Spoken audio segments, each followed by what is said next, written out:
자, 오늘 우리에게 주시는 하나님의 말씀 함께 보겠습니다. 오늘 우리에게 주시는 하나님의 말씀은 먼저 스가랴 9장 9절 그리고 마태복음 21장 1절로 9절까지의 말씀을 보겠습니다. 먼저 구약성경 스가랴 9장 9절 말씀 봉독합니다. 시온에 따라 크게 기뻐할지어다. 예루살렘에 따라 즐거이 부를지어다.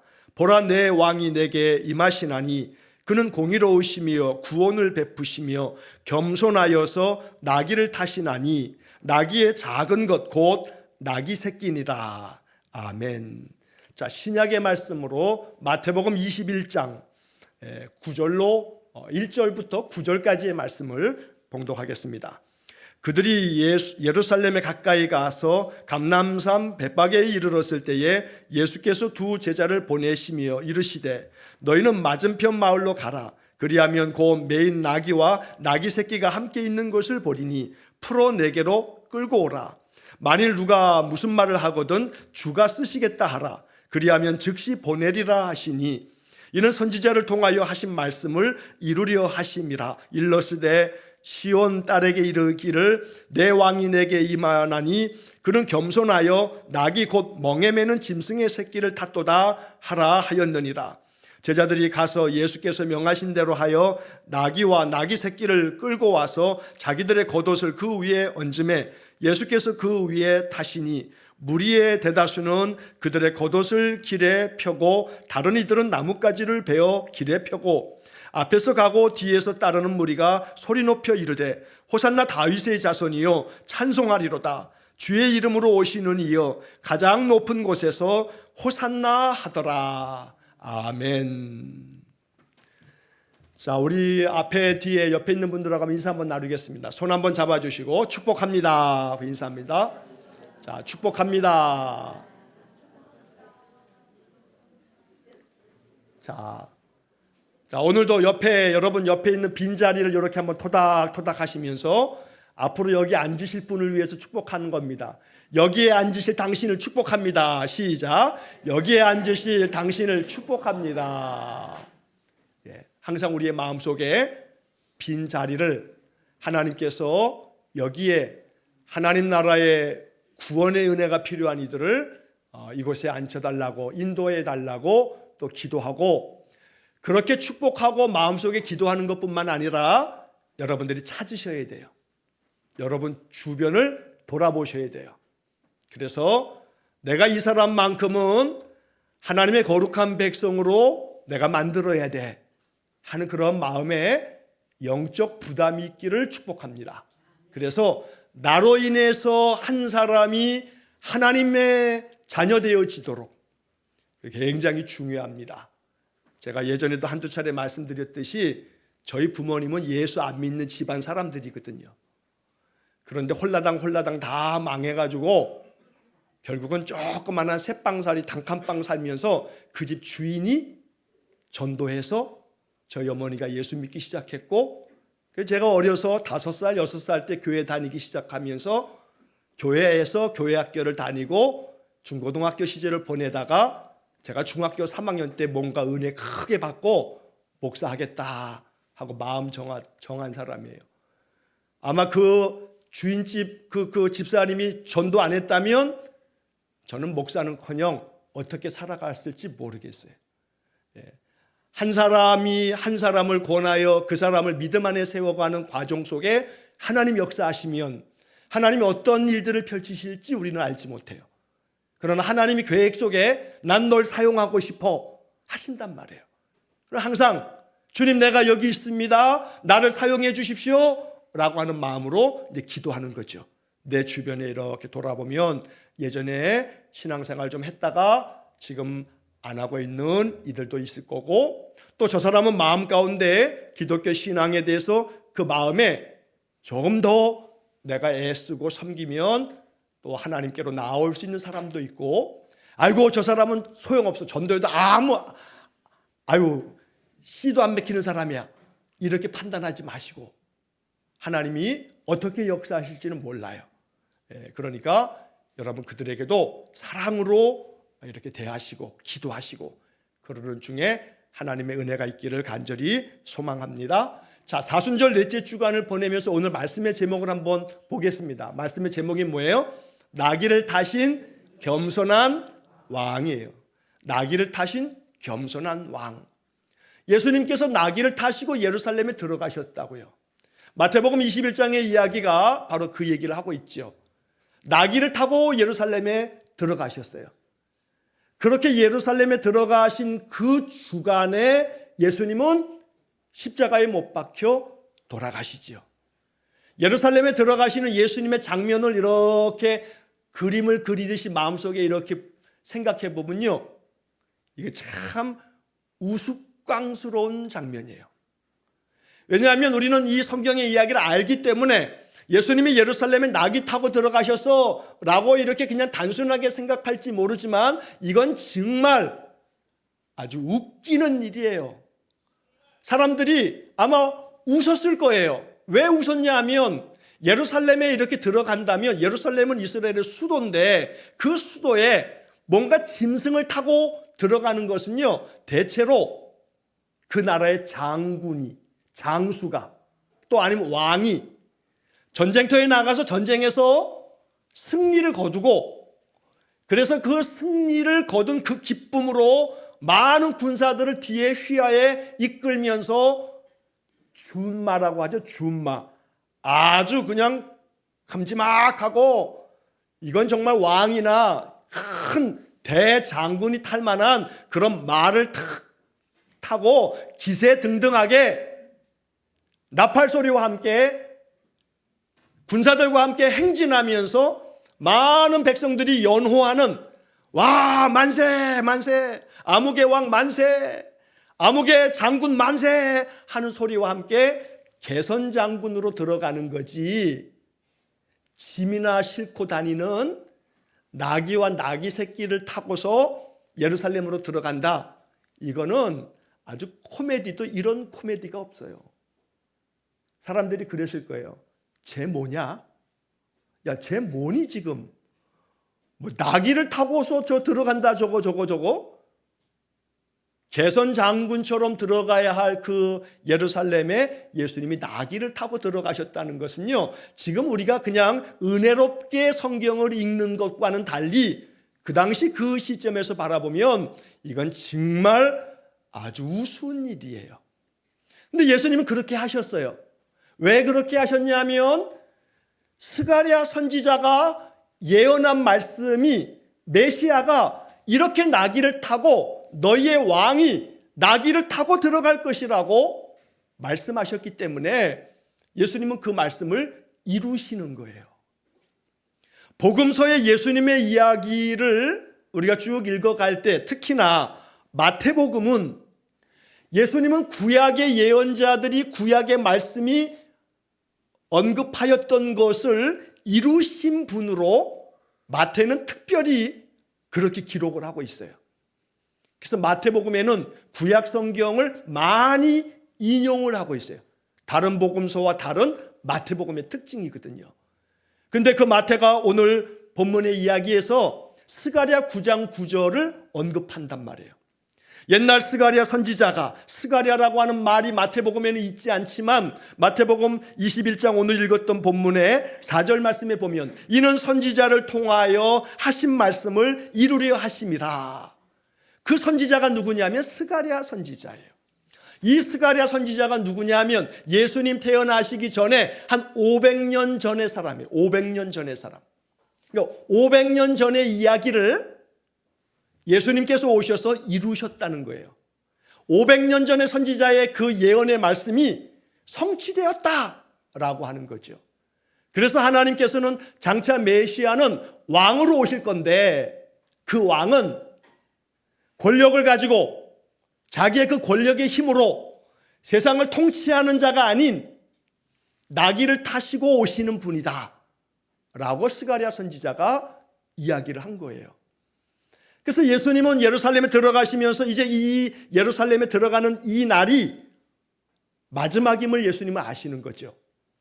내가 이제 이 주간에 십자가에 달려 죽을 것을 예수님은 아세요. 그리고 예수님이 이제 마지막으로 예루살렘 들어가시면서 나귀를 타고 들어가신다고요. 자, 우리는 성경을 읽으면서 등장인물들의 마음을 생각하면서 읽을 줄 알아야 돼요. 어떤 마음이었을까? 이거죠. 성경을 묵상하는 많은 방법 중에 참 좋은 방법은 어떤 마음이었을까? 여기 나오는 사람들은 그렇게 상상하면서 읽는 거예요. 성령께서 우리의 마음에 감동을 주시면 이런 마음이었겠구나, 이런 생각을 했을지 몰라, 이런 마음으로 성경을 읽다 보면 거기서 성령이 내 마음 가운데 말씀하시는 하나님의 음성이 들려져요. 예수님은 어떤 마음이었을까요? 예수님은 어떤 마음으로 지금 예루살렘에 올라가실까요? 나귀를 타신 예수님이 이렇게 예루살렘으로 올라가시면서 예수님은 어떤 감정이셨을까요? 어떤 마음으로 예수님은 그 예루살렘으로 올라가시면서 무슨 생각을 하셨을까요? 가만히 한 주간 동안에 이 말씀을 묵상하면서 저는 이런저런 생각을 해봤어요. 예수님도 인간인데 인간으로서 이 땅에 오셔서 메시아로서의 사역을 감당하시지만 사람이라고 하는 것이 그 인간의 연약함도 있다 보니 혹 예수님이 참 하나님이 아니셨다면 예수님은 그러셨을지 몰라요. 예수님에게 능력이 있었잖아요. 병자들을 고쳤어요. 귀신도 쫓아내고요. 또 오병이어나 칠병이어 같은 놀라운 능력으로 사람을 먹이시기도 하셨어요. 경제적 문제도 해결하지요. 육체적인 질병의 문제도 다 해결하죠. 예수님은 죽은 자까지 살리세요. 대단한 능력이 예수님께 있어요. 그것을 보고 목격했던 많은 사람들이 예수님을 따라다니잖아요. 몇천 명이 아니에요. 몇만 명이 따라다녀요. 이 몇만 명이 따라다니는 사람들의 그 세를 규합하면 예수님은 유다의 왕도 될 수 있고요. 예수님의 능력 정도라면 로마도 무너뜨릴 수 있을 거예요. 세상을 다 통치하는 통치자가 될 수도 있었을 거예요. 그러니까 사람들은 예수님에게 대하여 그런 기대를 가졌던 거죠. 저 정도의 능력을 가지신 분이라면, 우리가 왕으로 추대해서 왕이 되신다면 로마를 무너뜨리고 우리 이스라엘을 그 옛날 다윗 왕의 시대처럼 잘 살게 만들어 줄 거야 하고 마음속에 기대를 했다고요. 그래서 예수님을 따라다닌 거예요.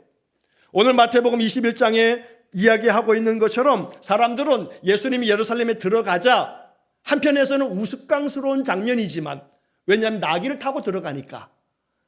그러나 그럼에도 불구하고 그분이 3년 동안에 행했던 기적을 알기 때문에 저 예수님이 예루살렘에 들어가면 뭔 일이 벌어질 거야, 분명히 뭔 일을 크게 하실 거야 하는 마음 때문에 뭐라고 소리치냐면 호산나 호산나 다윗의 자손이요 하고 외치는 거예요.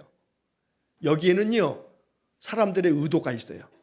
다윗의 자손이시지 않느냐, 당신은 왕의 후손이다, 이제 왕으로 예루살렘에 들어가시는 거다, 그러니 호산나 우리를 구원하소서 이렇게 외치는 거예요. 호산나 우리를 구원하소서라는 뜻을 가지고 있는 호산나를 외쳤던 거죠. 우리를 구원해 달라. 근데 사람들이 외쳤던 구원하고 예수님이 허락하시고 예수님이 지금 내주시려고 하는 구원이 다른 거예요. 내가 하나님 앞에 받기를 원하는 복하고 하나님이 나에게 주시려고 하는 복이 다를 수가 있어요. 나는 예수님이 이런 분이 되어지기를 원하지만 예수님은 전혀 나의 기대하고는 다른 그런 분으로 내 삶에 다가오실 수 있거든요. 그래서 오늘 우리는 이 이야기를 살피면서 생각해 봐야 돼요. 내가 바라고 원하는 예수님이 있어요. 내 병을 고쳐주실 예수님, 내 재정적인 어려움을 해결해 주실 예수님, 나의 이 해결되지 못하는 문제를 다 해결해 주실 예수님, 우리는 바라고 있어요. 그런 바람이 잘못됐다는 건 아니에요. 하지만 내가 바라고 내가 기대하고 내가 원하는 예수님과는 달리 예수님은 다른 모습으로 나에게 다가오실 수 있어요. 그래서 내가 기대하는 바와 하나님께서 내게 원하시는 바가 다를 수 있다. 사람들은 세이브 어스, 호산나, 우리를 구원하소서 하면서 무슨 생각을 다 품고 있냐면 오셔서 이 유다의 부패한 정부를 뒤집어 엎으시고 저 로마를 무너뜨리시고 우리를 경제적으로 부유하게 만들어 주시고 어서 오십시오. 다윗의 자손이요 라고 외쳤지만 예수님은 예루살렘에 지금 왜 올라가요? 죽으러 올라가요. 죽으러 올라간단 말이에요. 가룟 유다가 예수님을 팔아먹는 이유 중에 하나는요, 예수님이 자기가 원했던 예수님이 아니었던 거예요. 자기 생각에는 예수님이 마음 가운데 정말 왕이 되셔서 우리를 해방시켜 주어 저 로마를 무너뜨리고 이 유대 나라를 다시금 강건한 나라로 만들기를 바랬던 거예요. 제자들 중에 상당수는 그랬어요.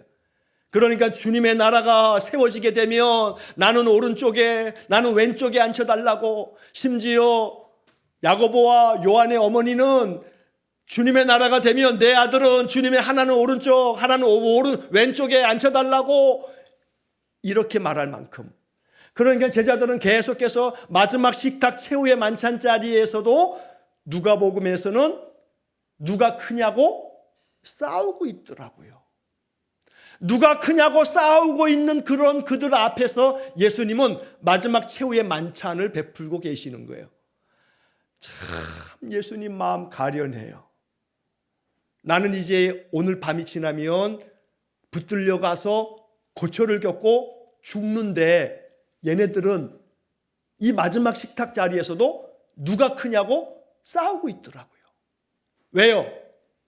누가 크냐 싸워서 순서를 다 정해야 되지 않겠어요? 권력의 서열이 얼마나 무서워요? 권력에 조금이라도 밀려나면 내가 죽는다 생각하니까 권력의 그 서열 다툼을 제자들은 마지막 최후의 만찬 자리에서도 그러고 있는 거예요. 근데 예수님은 행동으로 보여주고 있는 거예요. 예루살렘에 들어가시면서 나귀를 타시고 들어가세요. 이 나귀는 짐을 싣고 다니는 짐승이에요. 사람이 나귀를 웬만해서는 타지 않아요. 이 나귀에다는 그 수레를 얹어놓고 혹은 짐을 얹어놓고 그래서 일시키는 것이 나귀지, 그저 나귀에 사람을 얹혀 태운다라고 한다면 고작해야 아이들 힘들까봐 아이들 태우고서 이렇게 놀이하듯이 그런 거지, 사람이 진지하게 나귀를 타지 않아요. 근데 예수님이 랍비, 선생으로서 많은 이들을 가르치고 활동했던 예수님이 나귀 타고 예루살렘에 올라간다는 것은 그것 자체가 메시지였던 거예요. 메시지. 전하려고 하는 교훈이 그 속에 있었던 거죠. 그래서 이 스가랴 선지자는 500년 전에 이렇게 말씀하고 있는 거예요. 시온에 따라 크게 기뻐할지어다, 예루살렘에 따라 즐거이 부를지어다. 보라, 보라, 내 왕이 내게 임하시나니. 누가요? 왕이. 누구의 왕이요? 너의 왕이, 너희들의 왕이 너희에게 임하시나니. 너희들의 왕이 너희에게 임하시나니. 이 스가랴 선지자 이 말씀을 우리는 받아야 돼요. 내 삶 속에 받아들이는 거예요. 나의 왕이시여 내게 임하십시오. 나의 왕이여 나에게 임하십시오. 왕은 다스리는 자거든요. 그런데 그 다스림이 세상의 권력 통치자들하고는 다른 거죠. 세상의 권력자들, 세상의 통치자들은요, 강압적인 자신의 권력의 힘으로 다스리는 거예요. 그러나 너희들의 왕이 너희에게 임하실 건데 그 왕은 공의로우신 분이고 구원을 베푸시는 분이고 겸손하여서 나귀를 타시는 분이다 라고 스가랴 선지자가 500년 전에 예언한 거예요. 그러니까 이 이야기 속에는 굉장히 중요한 복음이 담겨 있어요. 너희들의 왕이 너희들에게 임하실 거야. 근데 그 왕은 너희에게 임해서 너희들의 삶을 공의롭게 할 거야. 의롭게 만들 거야. 올바르게 만들 거야. 정직하게 만들 거야. 그 왕은 너희들의 삶을 공의, 정말로 하나님이 기뻐하실 만한 바른 인생이 되게 할 거야.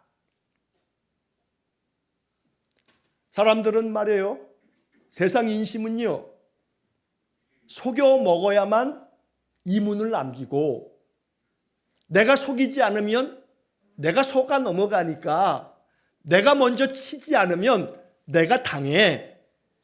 그게 어떻게든지 간에 사람들을 걸고 넘어가야 내가 승진하고, 내가 어떻게든 엎어쳐야 내가 살아남아. 권력자들은 이루 말할 수 없지요. 우리나라의 지난 겨울서부터 지금 작금에 벌어지는 일들을 보세요.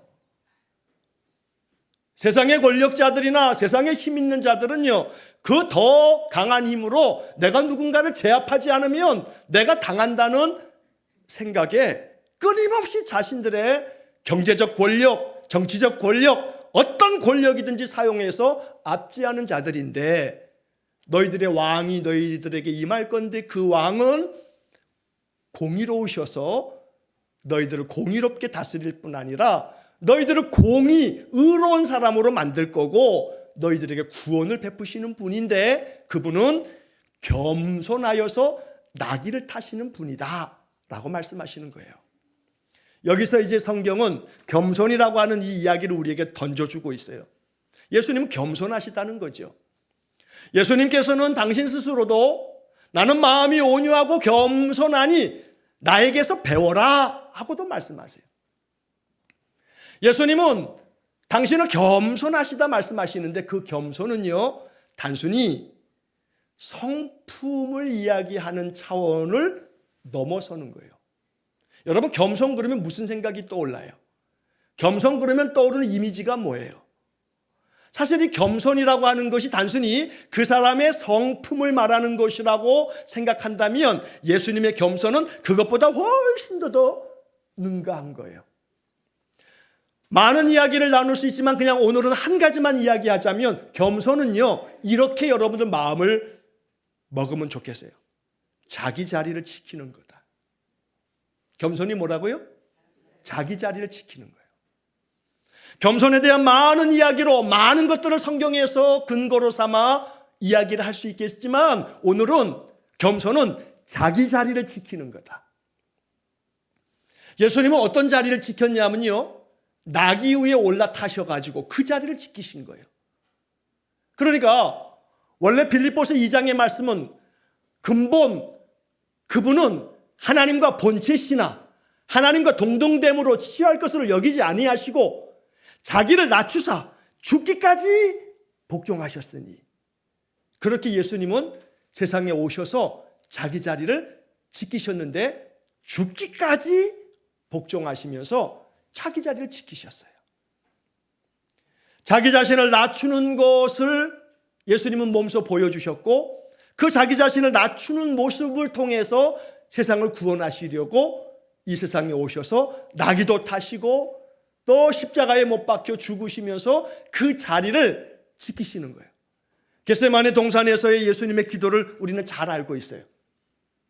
내가 원하는 것은 이 잔이 내게서 옮겨지는 것입니다. 그런데 나의 원대로 마시고, 누구 원대로요? 아버지 원대로, 아버지 뜻대로 되기를 원합니다. 내가 원하는 바는 이 잔이 내게서 지나가는 거, 피하는 거, 이 잔이 나에게서 떠나가는 것이지만, 그러나 내가 원하는 거고 아버지가 원하는 것이 이 잔을 내가 마시는 것이라면 내가 이 자리를 피하지 않겠습니다. 이것이 자기 자신을 낮추면서, 왜냐하면 그 자리에서 내가 지금 겪고 있는 거, 내가 지금 받아들여야 하는 거, 여기에 하나님의 뜻이 있다면 내가 이 뜻을 저버리지 않겠습니다. 바로 이것이 주님이 보여주신 겸손의 실체라는 거예요. 단순한 자기 자신을 이렇게 겸손하게, 그 사람보다 내가 좀 더 겸손한 마음의 태도를 얘기하는 태도나 성품의 문제가 아니라 죽기까지 자기 자신을 하나님의 뜻대로 맡겨드리며 헌신하고 복종하는 예수님의 삶의 모습을 성경은 겸손이라고 말한다는 거죠. 자, 이 이야기를 통해서 우리가 기억해야 할 것이 있어요. 하나님은 나에게 예수님의 이 사순절 기간에 예수님의 그 발걸음을 우리에게 알려주시면서 말씀하고 있는 거예요. 나는 네가 메시아 그리스도께서 걸어가신 그 길, 그 모습처럼 예수 닮기를 원한다. 오늘 우리의 신앙은 언제나 신앙의 궁극적 목적이 뭐냐? 옛날에는 천국 가는 거였어요. 예수 왜 믿냐? 그러면 신자들 거의 모두가 천국 가려고 그랬어요. 맞죠? 틀리지 않죠. 그러나 이제 우리의 대답이 이랬으면 좋겠어요. 예수 왜 믿니? 교회 왜 다니니? 누가 물어도 항상 주저함도 없이 예수 닮으려고, 예수님 닮으려고 나 예수 믿어. 예수님 닮아서 어쩌려고? 예수님 닮아서 내가 이 땅에 사람으로 났는데 하나님이 원하시는 아름다운 사람의 삶을 살려고, 그렇게 예수님 닮아가는 삶이 내게는 이 땅에서 천국이고 죽으면 하나님 나라고, 이 땅에서 나는 가장 행복한 자의 삶을 살려고, 그 행복은 더 많은 물질을 소유하거나 더 많은 권력을 부여잡고 사람들을 마음대로 다스리거나 그런 세상적인 가치나 기준으로 만들어지는 게 아니고, 하나님이 원하는 뜻을 받들어 섬기면서 그 속에서 하나님이 나를 통해서 이루시는 하나님 나라가 내 마음에 세워지면서 내 마음에 감격이 있고 감사가 넘쳐나고 작은 삶 속에서도 하나님의 손길을 느끼면서 감동하고 기뻐하고, 그래서 그러한 삶의 마음이 내 안에서 솟아나다 보니 내 주변 사람에게도 그 예수 향기가 전해지는 그런 삶을 살아가는 그것이 인생이라고 나는 믿어. 인생의 목적이, 나는 그것이 목적이라고 믿어. 나는 인생을 행복하게 살기 원하는데 내 인생의 행복은 더 좋은 차를 타거나 더 넓은 전망 좋은 집에서 살거나 더 많은 권력으로 사람들을 부리거나 그 어떤 것이 아닌 내 인생의 삶의 목적은 나로 인해서 하나님 영광 받으실 뿐 아니라 나로 인해서 사람들이 하나님의 은혜 안에 살고 인생의 새로운 가치와 새로운 행복을 만날 수 있도록, 나도 역시 마찬가지요, 내 가족이 그러하고 내 아는 사람들이 그렇게 되도록 내가 손 내밀어 그들 붙잡고 같이 행복한 삶을 살아가는 것이 내 인생 목적이야. 나는 이 목적 달성을 위해서 예수 믿어. 우리가 그런 마음으로 예수 믿는 삶을 산다면 우리는 더욱더 겸손하게 언제나 나보다 다른 사람을 더 나은 사람으로 여기면서 늘 그 섬김의 마음을 잃지 않을 겁니다. 그 사람이 진짜 예수 믿는 사람이죠. 늘 제가 말씀을 나눌 때마다 항상 수시로 강조하는 이야기 중에 하나가 그거 아니에요? 교인만 되지 마시고 예수 믿는 신자 되시라고.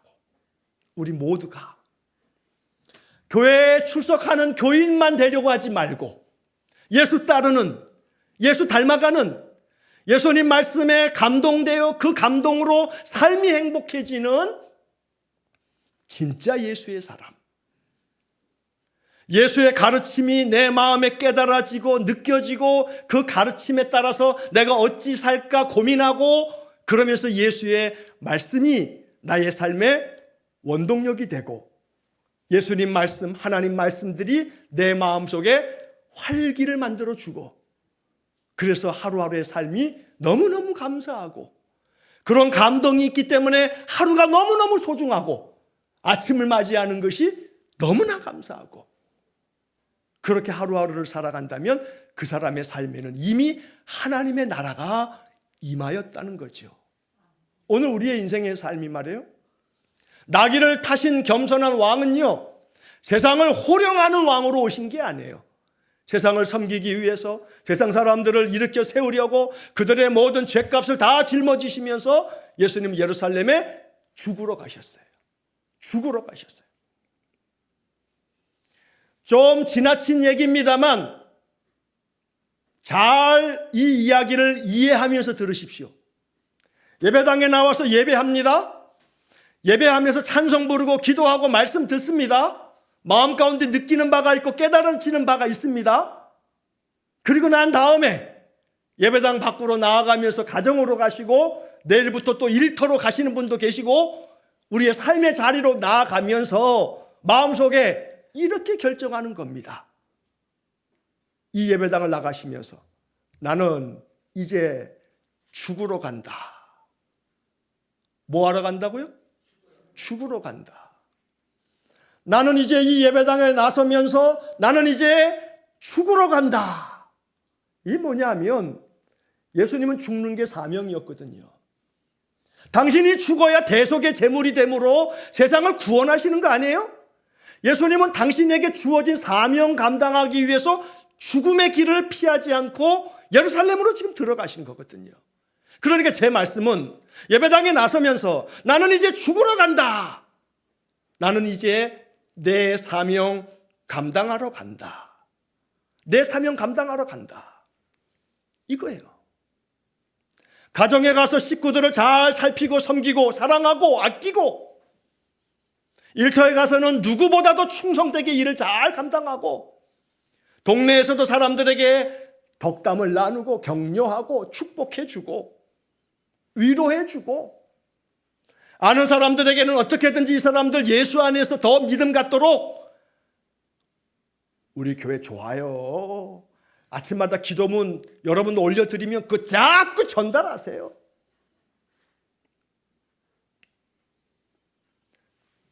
제가 이달부터는 영상도 만들어서 기도문 영상도 이렇게 올려드리죠. 왜냐하면 여러분들도 위함이지만 요즘 사람들은 긴 거 안 보거든요. 짧은 거 빨리 간단하게 봐야지. 그래서 제 인스타그램에다가 이 기도문 영상을 계속 올리고 그리고 우리 유튜브 채널 쇼츠에다가 영상을 올리는데 우리 유튜브 채널에다 올리는 거는 12시가 땡 되면 올라가요. 여유치 않아서 제가 아직도 작성 중이면 12시가 넘어가는 거예요. 12시가 넘어갔다 그러면 지금 목사님 아직도 작성 중에 있구나 하시면 돼. 근데 12시가 딱 됐다 그러면 이게 딱 올라가게끔 제가 예약을 걸어두는데 그러면서 우리 교인들 숫자 다 해봐야요. 매 새벽 예배 때 이 유튜브로 또 보고 보시는 분들 그저 한 30명 전후 될까 말까 해요.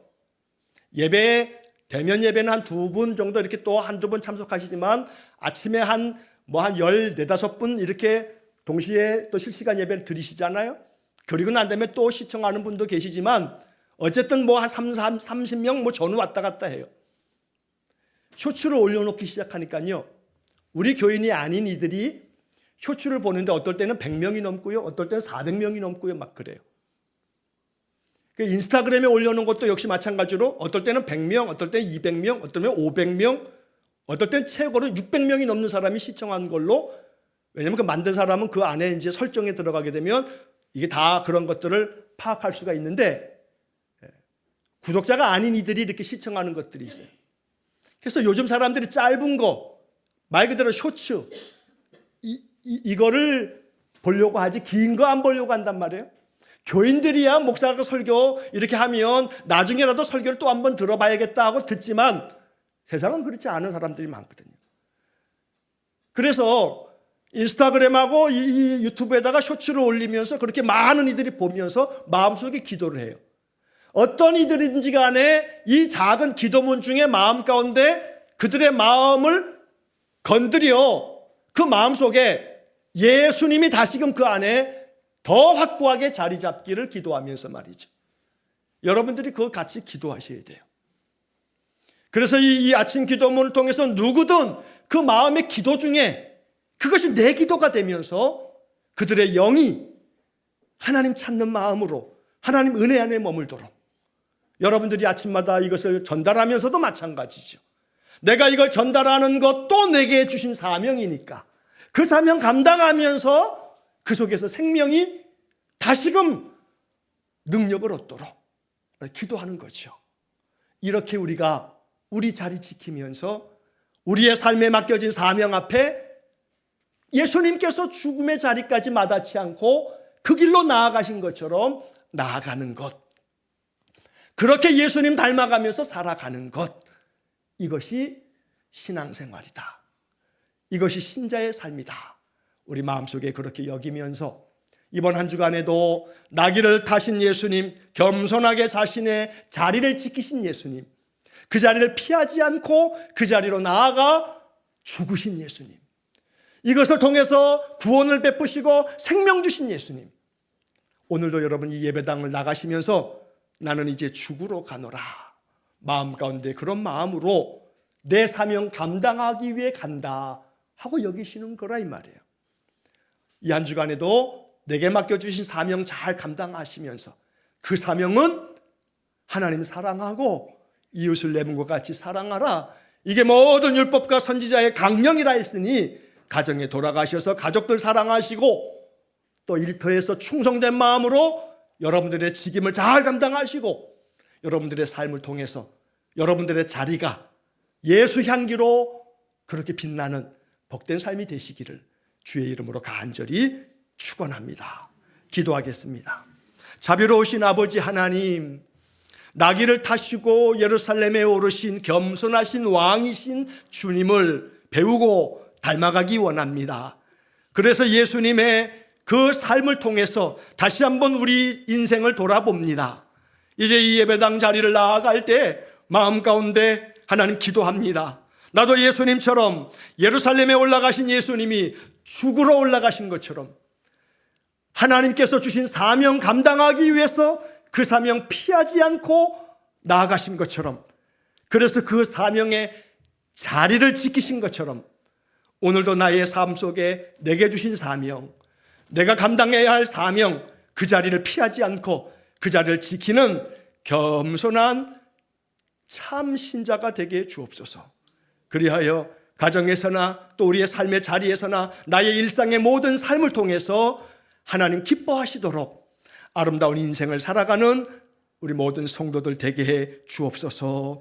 예수님 이름으로 기도하옵나이다. 아멘. 우리 구주 예수 그리스도의 은혜와 하나님 아버지의 극진하신 사랑과 성령의 교통하심이 날마다 예수님을 닮아 예수님 삶을 배워 우리 인생의 삶을 통해서도 나를 통해 하나님의 은혜의 역사, 구원의 역사가 펼쳐지기를 간절히 소망하며 기도하는 머리 숙인 귀한 성도들 위해와 저들 가정과 온 가족들 위해와 우리 성도들의 산업 위해와 주의 몸된 교회와 이 나라 이 민족 위해 우리가 파송한 이종수 목사님과 그 가정과 사역 위에 세상 열방 위에 영원토록 함께 하시길 축원하옵나이다. 아멘.